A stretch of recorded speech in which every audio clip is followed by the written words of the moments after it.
Mi queridísimo doctor John Harvey Gaviria, qué gustazo. El gusto es mío, mi querido doctor Carlos Jaramillo Trujillo. Estoy muy contento de volverte a ver. Hoy estoy en Buenos Aires participando en un importante congreso en este país.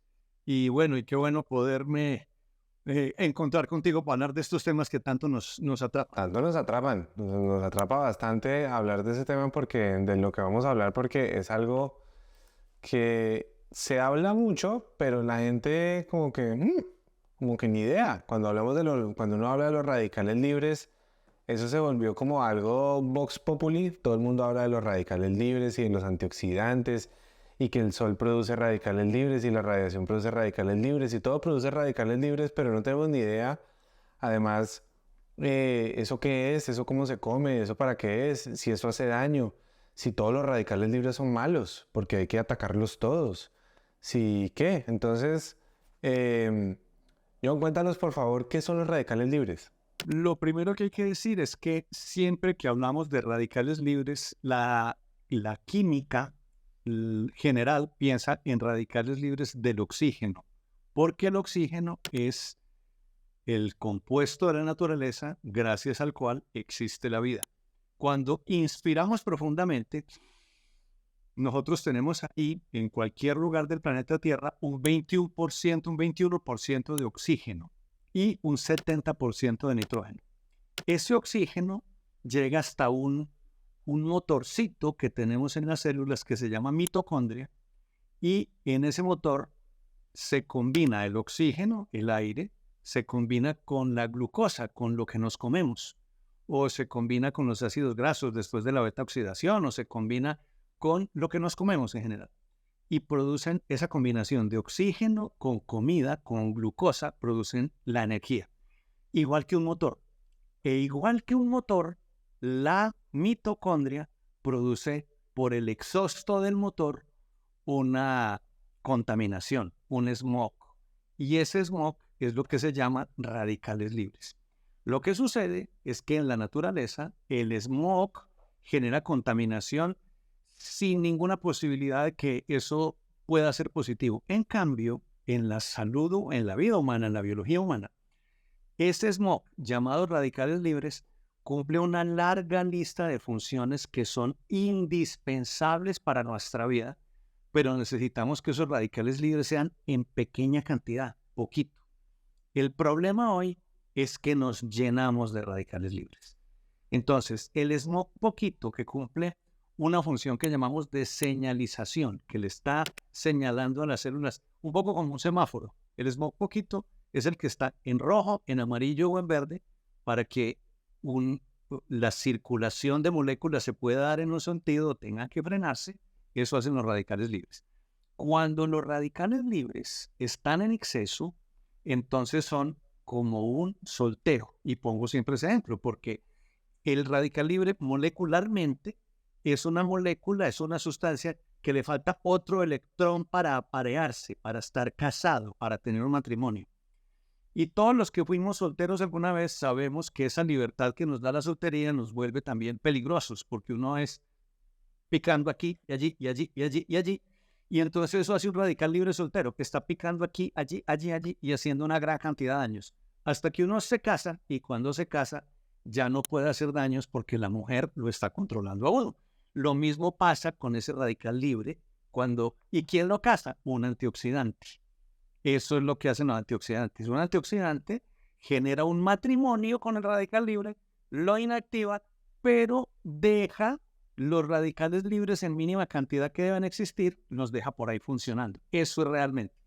Y ojo con este dato, Carlos, un radical libre tiene una carga eléctrica. Entonces quiero que piensen que un radical libre, cada vez que está libre es como si estuviera quemando, un corrientazo, un corrientazo, un corrientazo. Entonces la carga eléctrica, ese corrientazo es el que el sistema biológico trata de controlar con todo el mecanismo de antioxidantes.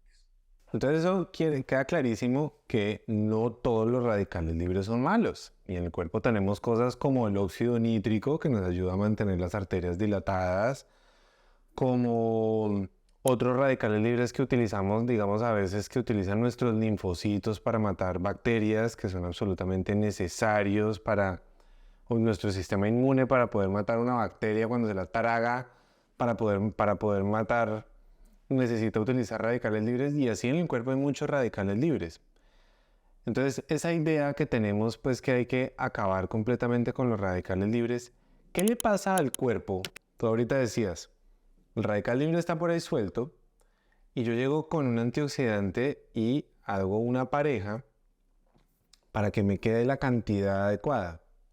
¿Existe la posibilidad de que una persona consuma un exceso de antioxidantes y que eso tenga un efecto negativo para el cuerpo? Esa pregunta me encanta porque es lo que sucede y que también puede tener un impacto terapéutico. Todo antioxidante es potencialmente prooxidante. De ahí el principio, cuando la gente utiliza inyecciones de vitamina C, me da risa porque yo puedo digo, vayan donde gente que sepan, es que te voy a poner 50 gramos de vitamina C para controlar tu oxidación. No, la vitamina C en dosis tan alta, 50 gramos, imagínate tú, equivale a 10.000 tabletas de 500. O sea, es una barbaridad. Y ahí funciona es precisamente por el efecto prooxidante. Pero eso no es el tema de hoy. Entonces el asunto es que uno, cuando habla de antioxidante, está hablando de un principio que se llama el código redox, que es una compleja estructura en 360 grados, que es exactamente igual como una casa. Porque tú dices en una casa, ¿qué es más importante, la cocina o el baño? O la sala de estar de la casa o las habitaciones, o las paredes o las columnas. Resulta que para tener una casa necesitas todos los componentes de la casa. Entonces, cuando hablamos de antioxidantes es muy importante entender que hay que ponerles todos los componentes de la casa. Pero de pronto es más fácil entenderlo con un carro. Tú puedes tener el mejor carro del mundo y si no tienes la llave, no lo puedes encender. Si tiene una llanta desinflada, no te puedes ir en él. Si no tienes gasolina, no puedes arrancar. Y el carro tiene todo esto funcionando. Entonces, en términos de código redox, cuando hablamos de antioxidantes, es muy importante entender que hay una playa de una enorme cantidad de moléculas antioxidantes, que la idea es, con el conocimiento actual, combinarlas para que pongas las llantas en su lugar, el timón en su lugar, la llave en su lugar, el motor en su lugar, las puertas en su lugar, y ahí sí tengas todo el carro de la antioxidación funcionando. Pero ese carro de antioxidación, pues él no necesita 8 puertas si es un carro familiar. Entonces, es que pongámosle más puertas para que el carro le quepa más gente. No, porque el carro tiene una longitud y un ancho que no va a necesitar más esto. Entonces, en el consumo de antioxidantes es muy importante el acompañamiento médico para que los médicos entrenados en esta herramienta de suplementación nutricional te puedan ir dirigiendo para que tú sepas cuál es el que debes tomar y en qué momento lo debes hacer. John, 2 preguntas que me surgen de esto. Entonces, lo primero que me gustaría que supiera mucho la gente es, ¿cuáles son esas cosas que yo hago, que yo tengo hoy en día, que fácilmente me pueden traer, que la lista es interminable, pero que me pueden traer aumento en la cantidad de radicales libres? O sea, que yo pierda el equilibrio entre la cantidad, entre ese balance redox, entre ese balance de radicales libres y antioxidantes que llamamos estrés oxidativo. ¿Cuáles son las cosas más comunes que yo puedo estar haciendo, que puedo no estarme dando cuenta, que me conducen a tener estrés oxidativo? Primera pregunta. Y la segunda, oiga, doctor, ¿y yo entonces qué antioxidante me tomo y cómo escojo un antioxidante? ¿O me los tomo todos? Muy, muy pertinente eso porque el estrés oxidativo se produce en ese motor de la célula que se llama mitocondria. Y entonces el tema es ¿qué enferma la mitocondria? Lo primero, la comida anómala. Entonces, exceso de azúcar, de dulce, de alimentos procesados que se terminen en una sobrecarga de glucosa. Eso enferma a la mitocondria para producir estrés oxidativo. Segundo, exceso de grasas de mala calidad. Eso es un tema que tú siempre lo has hablado en toda parte. Hay grasas de buena calidad y grasas de mala calidad. Entonces eso produce estrés oxidativo. Y empezamos ya el estrés oxidativo. O sea, es muy importante hablar de la comida porque es lo de todos los días. es uno de los puntos que siempre has tratado tú. La comida es información para el cuerpo, entonces tenemos que darle buena información para que funcione apropiadamente. Segundo origen del estrés oxidativo, los factores ambientales inapropiados. Entonces nos tenemos que asolear, pero el exceso de sol nos oxida, el exceso de sol. Entonces tirarse en una piscina a las 12 del día a fritarse, como lo hacen las adolescentes, que para tener un lindo color, eso no es positivo para la salud. Los contaminantes del medio ambiente, en particular todo lo que tiene que ver con el smog de las grandes ciudades y el smog de las fábricas, etcétera, etcétera, etcétera, es un fenómeno que genera estrés oxidativo. Y la oportunidad que tenemos para controlar ese sistema es entonces evitar la comida basura. 2, vivir en el campo y procurar frecuentarlo. Y hay una nueva fuente de estrés oxidativo que es absolutamente fascinante, que es el tema que he venido tratando en el tiempo, y es la tormenta oxidativa que se produce por la disbiosis. Es decir, cuando se enferman nuestros microbios del intestino, ellos tienen que vivir en un universo sin oxígeno. Y resulta que cuando se enferman los microbios del intestino, se enferma la microbiota, se aparece una enfermedad que se llama disbiosis, y la disbiosis hace que nuestro intestino se nos llene de aire. Eso es la explicación simple. Es un poco más compleja, pero es para que todos lo comprendamos.